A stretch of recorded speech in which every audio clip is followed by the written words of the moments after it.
Sinasamba at pinupuri ka namin Panginoong Hesukristo. sapagkat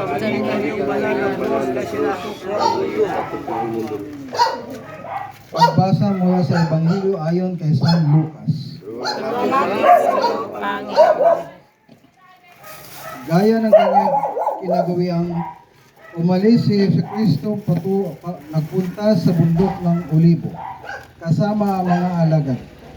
Pagdating doon, sinabi niya sa kanila, "Manalangin kayo upang hindi kayo madaig ng tukso." Lumayo sila sa kanila. Mga isang bukol ang bato ang layo at doon lumuhod at nanalangin. Sinabi niya, "Ama, kung maaari po ay ilayo mo sa akin ang upang ito. Ngunit huwag ang kalooban ko ang masunod, kundi ang kalooban mo." Nagpakita sa kanya ang isang anghel mula sa langit at pinalakas ang loob niya. Dala ng matinding hinagpis.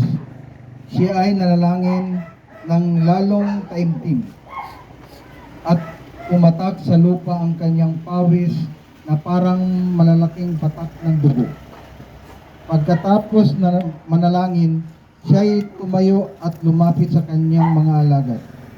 Naratnan niyang natutulog ang mga ito dahil sa labis ng kalungkutan.